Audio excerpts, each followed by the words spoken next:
It's so humid out here, I can't get the lens to not be foggy. We're just gonna have to roll with it. Today is gonna be a special episode. It's Saturday and we've been filming performance tests like all day, plus it's been raining. But I wanted to do this drone review thingy McBobber. A couple of videos ago, I asked you guys if you were interested in hearing my thoughts on the Mavic Pro. I asked because I figured there's already like a ton of Mavic Pro reviews out there on the internet, and I was thinking, there's already enough, why should I add more? But you guys said you wanted to see one, so here we go. This is the Mavic Pro. Now, I bought this drone because it is tiny. I mean, look at it. It fits in the palm of my hand easily. Of course, when it folds out,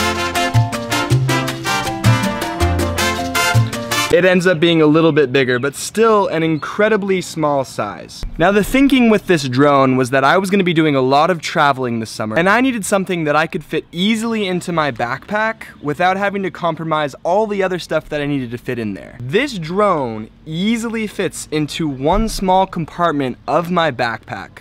The whole drone literally fits in this bottom pocket of my camera bag, where I can still fit this camera setup that I'm vlogging with now, camera, GorillaPod, microphone, plus my computer, plus all the stuff I need to charge these batteries, those batteries, my computer, everything I need to connect, cords, wires, cables, you name it, all on my back. Now, the Mavic Pro costs $1,000, and that might seem like a lot off the bat, but when you consider what you're getting, now $1,000 might seem like a lot of money, but when you consider what you're getting for that money, I actually think it's a pretty incredible deal. For one, the thing is a drone. It goes up in the air and it flies, and it's a pretty capable drone at that. For two, attached to it is a 4K camera. Now granted, it's not the best 4K camera on the planet, but it does still shoot in 4K, and it does a pretty damn good job. You could easily pay $1,000 for a 4K camera alone. So I think $1,000 it's pretty reasonable. Now, add to that using DJI's Affirm pricing, you can actually finance the Mavic out over 12 months and pay about $100 a month to own this drone. I think that's a little bit risky because it is a drone and you could easily crash it and then end up owing money on something that is broken and useless, but the fact that DJI offers that option is pretty incredible. If you're a young and aspiring filmmaker, you can get your hands on a really powerful piece of film equipment for $100 a month. That's a whole lot more manageable than shelling out $1,000 all at once. So $1,000 for this guy right here. This drone right here costs as much money as is up on the screen right now, because I can't remember how much this drone costs. But these are pretty comparable competitors. This drone shoots better footage, but this guy is a lot smaller. Flight time on these two guys is pretty comparable. You get about 30 minutes. By the way, this is the Phantom 4. I don't think I said that.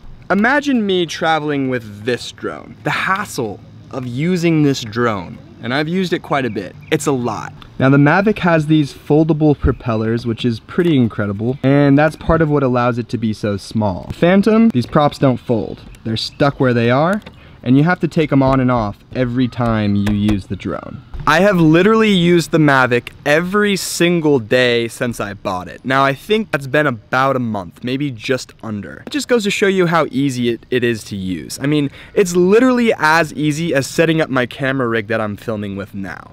Ease of use is a really, really big thing for me. It has to be easy to use the gear and the equipment so that you don't have to overthink what you're doing and you can focus on getting the shot. Now, the other thing that I think is really important to consider is the controller side. This is the controller for the Phantom. Granted, it doesn't come with the iPad, so it actually folds up to be a lot smaller than this, but this is the controller for the Mavic. The Mavic was totally built to be the more maneuverable drone, easier to get around, easier to travel with. The one drawback of the Mavic controller though is that it can't fit a big nice screen on it. It's really only built to be able to fit a phone. What that means is that you don't quite have the big beautiful display of a huge iPad to see what it is that you're filming. For the most part, I've found that my iPhone, it is a plus sized iPhone, but my iPhone does a great job at showing me everything I need to see in the shot, and I don't feel like I'm compromising too much in that area. Setup on the Mavic was remarkably easy. The day I got the drone, I went and flew it. I actually set it up in the car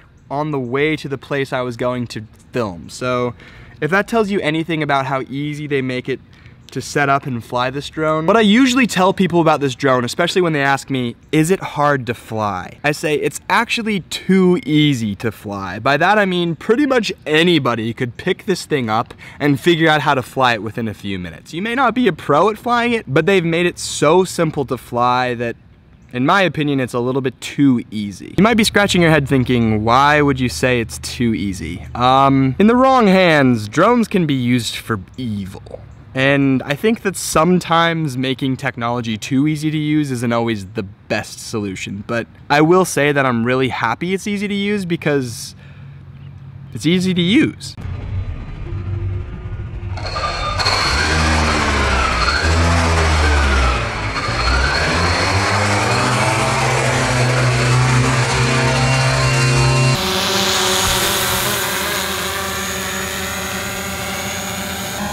One thing that I think is really incredible about both of these drones is their ability to literally just hover in place. I do not have the controller anywhere on me. This thing just chills in the air. I mean, how cool is that? One definite downside to the Phantom is that it takes forever to warm up.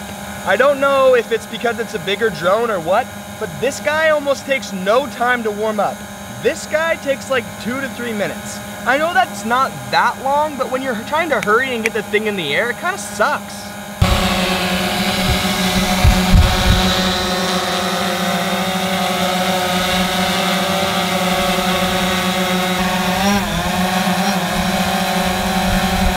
All right, it's time to take the thumbnail. All right, I've been talking way too long, and now we're starting to run out of daylight, so...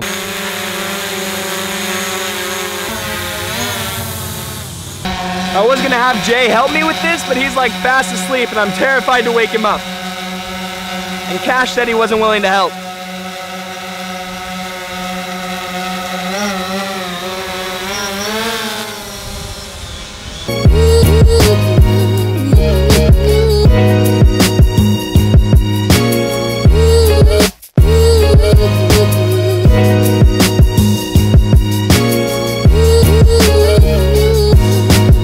That's so crazy. The sensor on the Phantom is actually sensing the Mavic in front of it. By the way, both of these have really powerful sensing capabilities. Pretty much won't run into anything going forward or downward. If you're going backwards though, be careful.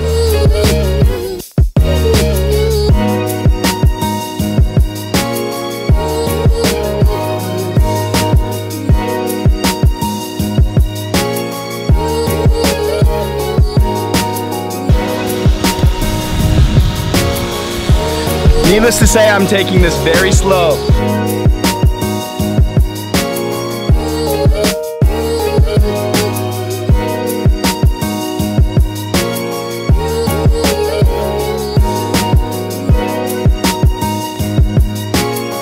Blown away from each other. All right, we don't have that much more flight time. We're gonna go for a couple more shots and then we're gonna wrap this whole thing up in the studio.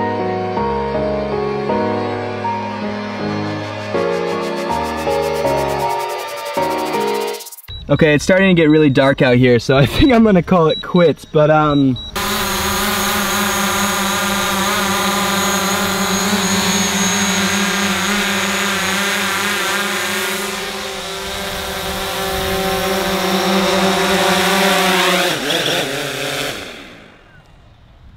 woohoo!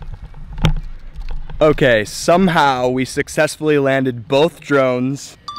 I think I did manage to get footage of the Mavic in flight using the Phantom. I don't know if a whole lot of people have done that yet, but I mean, I think the footage looks pretty cool. It's way too dark out here to keep filming.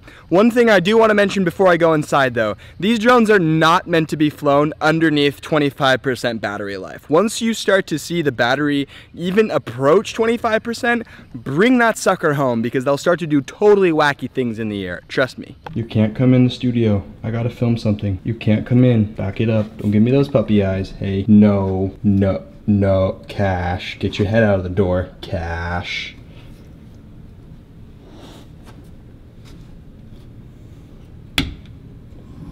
He's gonna be totally pissed. I hope you guys enjoyed seeing that footage. I'm not sure if there's anyone else out there who has filmed the Mavic in flight with another drone yet? Probably, but I wanted to do something different, and this is my best attempt. To wrap up my thoughts on both of these drones, but particularly the Mavic, I think they're incredible tools, and I'm really excited to see what happens next. The technology that's coming out to help people like me and you on platforms like YouTube create the best possible content is incredible. And the only reason it's coming out at such a rapid pace is because there's such a rapid demand. I think the technology is gonna go right on up along with the demand from the content creators. So as long as we continue to demand the best out of these brands, that's exactly what we're gonna get. Love the Mavic. It comes highly recommended by me, and I can't wait to see what happens next.